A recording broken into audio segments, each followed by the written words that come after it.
Welcome to 28 Days and Beyond, where we reflect on our history, our heritage, our culture in our own authentic voice. And I'm your host, Alexander Evans, and my co-host, Mari Johnson. How you doing? Man, we got a difficult subject today. What's that? We're going to talk about black fathers in the custody of their kids and the court system. Uh-oh. Yeah, it's that third rail conversation that needs to happen. So what's up? Well, too often, there have been myths out there that black men don't want to be involved in their kids' life. Me being a single dad at a particular time in my life, I thought it was very essential and vital to be involved in my kids' life and have shared custody. Because I believe the word responsibility is you have the ability to respond. And once you make that decision to be with someone intimately and that relationship becomes fractured, it is still your role to play, be that figure in that kid's life. And it kind of, I mean, then I was getting praised. Oh, that's so nice, and oh, you're a good man. No, this is what I'm supposed to do. I don't get brownies for being a dad, because that's my kid. Right. That's my responsibility. And I think too often we kind of puff our chests out if we do what we're supposed to do. This is expected of me. Now, when I go beyond that, you can praise me. Gotcha. When you go beyond that, right? Yeah. You know that myth, of the sort of absent black father. Now, I think it really sort of hit me one day when I first moved to Philly. I lived in Point Breeze, right? The decreasingly black Point Breeze, and 8 o'clock in the morning, driving around Point Breeze and seeing the overwhelming amount of black men with their children, small children, walking them to the bus stop. Or, you know what I mean? It was like, yo, I'm seeing more men out here than anybody else, right? And it kind of just called my attention to the fact that we often internalize and believe what we're told about ourselves, right? That we're not either, and it may be the case that the father and the mother aren't together, but that doesn't mean that the father's not in the child's life, right? And that to me is definitely a pernicious stereotype that unfortunately won't die, right? Well, here's the thing. I have a saying. You can be... You got a lot of sayings. I got a lot of sayings. But, but you can be a single parent in a two-parent household.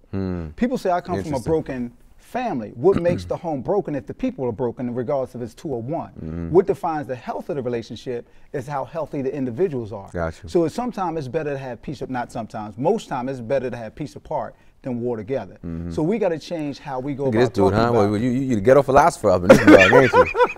Ain't Ghetto? Yeah. Condensed area, that's what that means. But I mean, because really, what you're talking about, I mean, nonetheless, we know that unfortunately, due to experiences with oppression and white supremacy and all of these other factors, that sometimes we are broken individuals, right? And too many times that leads to a relationship with the court to try and mediate what's happening within our household or within our families.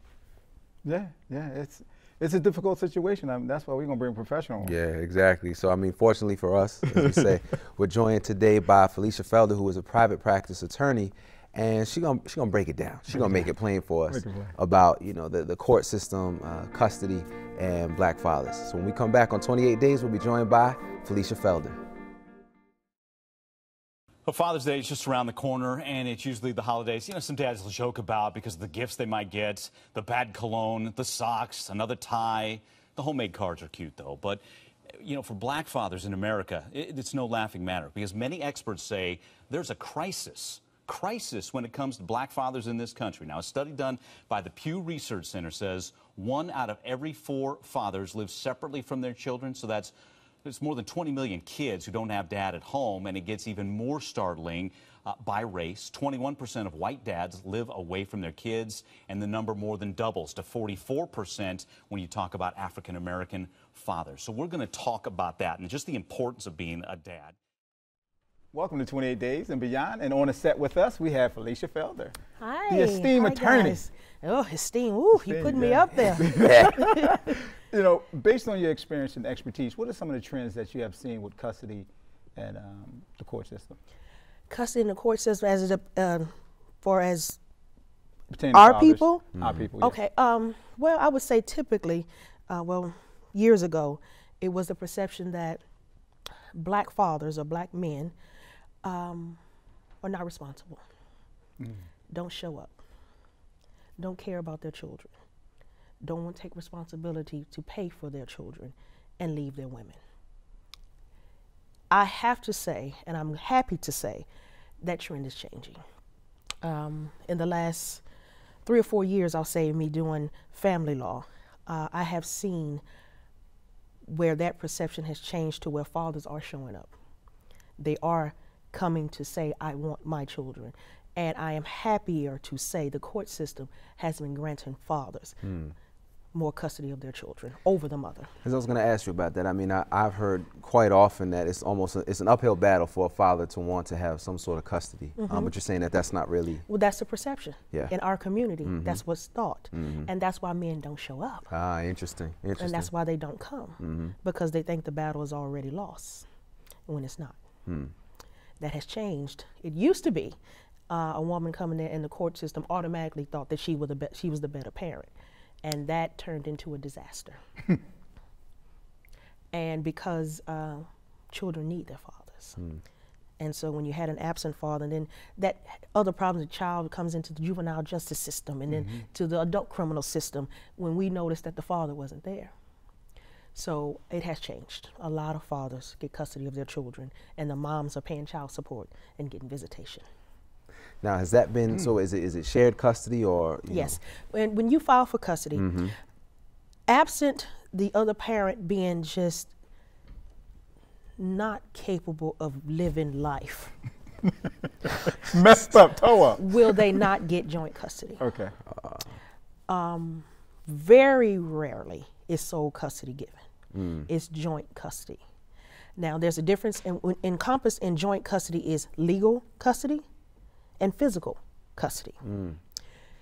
Joint custody, legal custody means, for instance, if you have joint custody of your child with the mother, that means anything that comes from the school goes to both parents. If ever the child has to have surgery or anything, both parents have to make that decision because you both have joint custody. Physical custody means the child lives with that particular parent.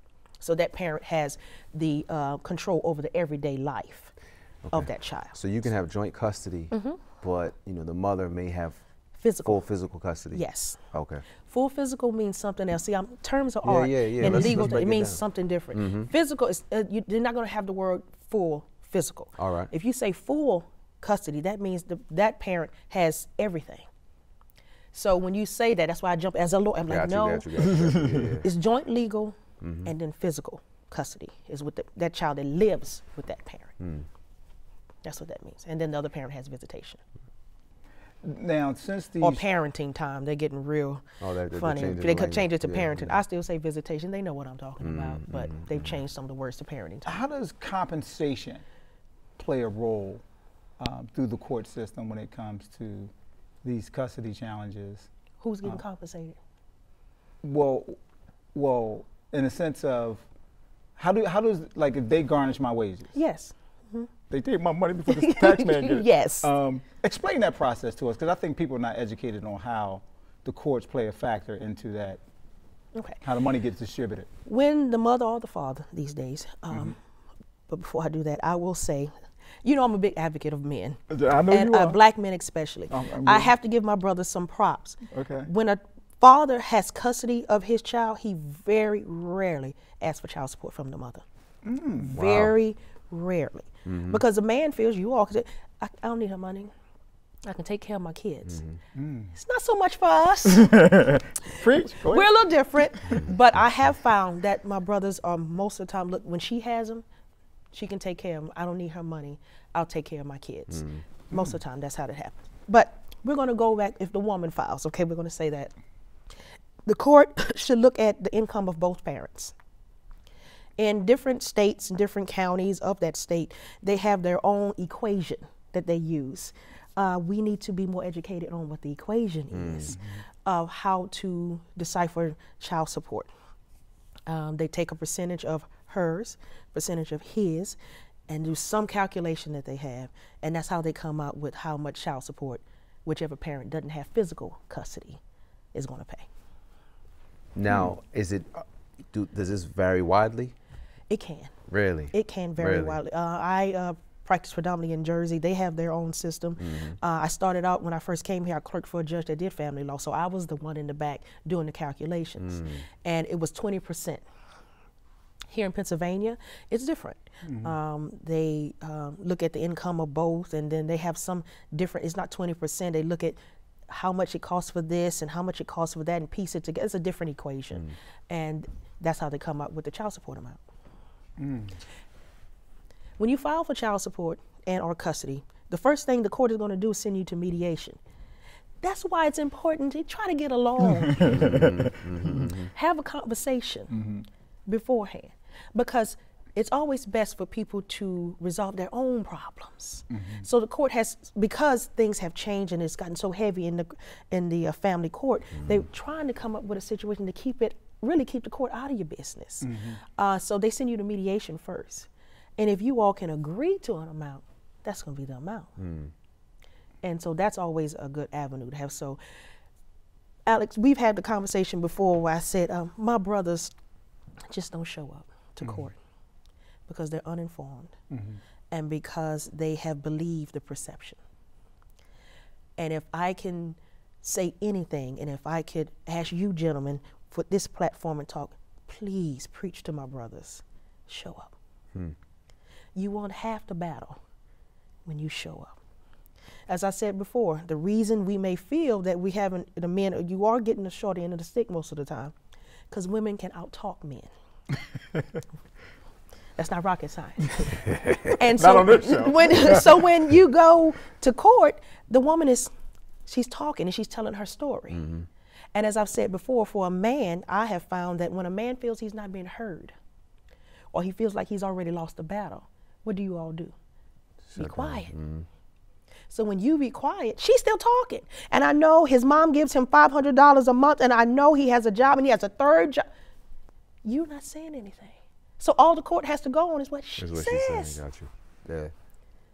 So show up, brothers. I have to say they have been. It has changed. I have seen fathers get custody of 3 of their children, if they have 3, away from the mother. And quite frankly, sometimes be the better parent. Wow. We're just getting started with Felicia Felder. When we come back, we're going to go a little bit deeper. We're happy to have with us 2 special guests. One, actor, author, Tyrese Gibson, joining us from Los Angeles. Also with us, Eric Payne. He's from New York City, now calls Atlanta home. He's written a book called Dad as Easy as ABC, the 26 do's and don'ts about being a dad. He's a daddy blogger as well. And to lay everything out there, Eric, he's the father of a 17-year-old stepson. His daughter, toddler, 6 years old, love that age. Tyrese has a 4, gonna be 5-year-old daughter. So and Eric, I'll start with you. Let's get right to that crisis word. Do you agree with that sentiment, that there's a crisis with black fathers in this country? I do think that there's a crisis. I mean, it's not anything that I'm interested in sensationalizing, but I do, you know, with that statistic alone, that's something to be concerned about. Right. It's an eye-opening number. Tyrese, let's hit you on this one, because even if dad is not home, it's about involvement with our kids. I mean, it's about seeing them and talking to them daily and walking through life with them, right? Right. Well, I mean, listen, I have a saying that excuses sound best to the person that's making them up. And there's plenty of black men in particular who got plenty of excuses as to why they're not involved and more, you know, around their children. But I also want to address this, which a lot of people don't talk about. How often is that black father or father in general reaching out, trying to get access to his kids, and because you're dealing with an ex-wife, girlfriend, mother of your child, fiance, who's now bitter and hostile and angry because the relationship is no longer, who's going above and beyond to use that resentment to block access from the father getting to the child. We're back with Felicia Felder, and we're going to dig in a little deeper. Okay. Felicia, you talked about men not showing up and Yes. not doing due diligence. Explain what due diligence means when it comes to... That means just inform yourself. It's not a lot to it. We have access to all the information in the world. Read on it. That's all. Talk to somebody about it. Talk to that brother that is on child support. Like, man, how they taking 85% of your check, man? And you'll Is that find an out. exaggeration? Yes, that is an Oh, okay. exaggeration. But, you know, I'm just saying, ask him, and he'll tell you, well, you know, I didn't show up. I didn't. Inform yourselves. I mean, we're in the age and time when you can learn about anything you want. Why not learn how to take care of yourself? Right, right, certainly. Because the only way you can take care of your kids, you got to take care of yourself first. So that would be my advice to my brothers. Inform yourself. Go ahead and ask the lawyer. I know it seems like you can't pay a lawyer and pay child support and pay my bills, but just talk to one. You'll find that, I know with myself and a lot of my colleagues, when we have people that come into our office, we give a lot of free advice in the consultation, a lot, to help you help yourself. Yeah. But if you don't try. So one of the things, you know, I think we have to say is, like, we know, you know, this isn't a situation where the women are out to get men's money or any of that sort of thing. That, you know, there are obviously cases of this and there are cases of that. Yes. But being solution oriented, what are some ways that we can start to resolve some of these issues in a way that's, you know, obviously mutually beneficial to all parties involved? This. It starts with, as Alex says all the time, a conversation. It's that simple. It starts with a talk. Women, when we do file for child support, and we are usually, I'm gonna be honest, mad, hurt, because the brother hurt us. Women, we're kind of that way. And we want to hurt him. And we know one way to hurt him is to put him on child support. If the brother took the time trying to stop avoiding her, because men don't like confrontation, and y'all don't hear all this, I understand. But if you took the time to just hear, even if you half listen, why she's hurt, why she's mad at you, Interesting. why she feels like you've done her wrong, that can alleviate sometimes you being in child support.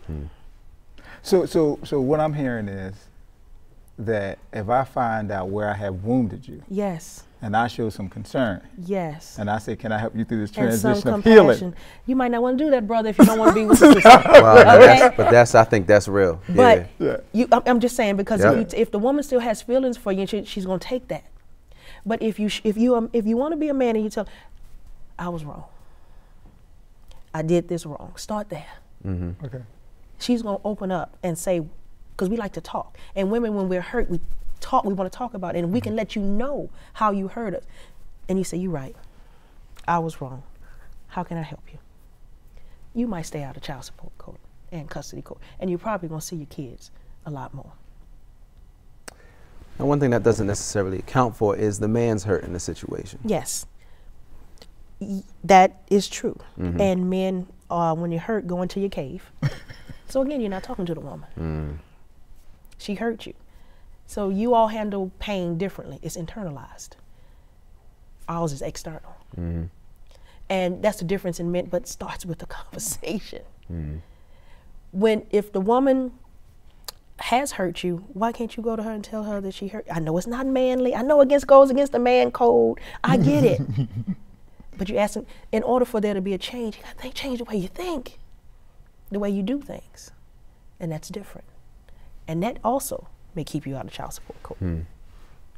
So what impact do you think that this has had on the larger black community? I think with more men coming to court now, I think they have found that they actually can win, that they actually can have an impact and be involved in their children's life.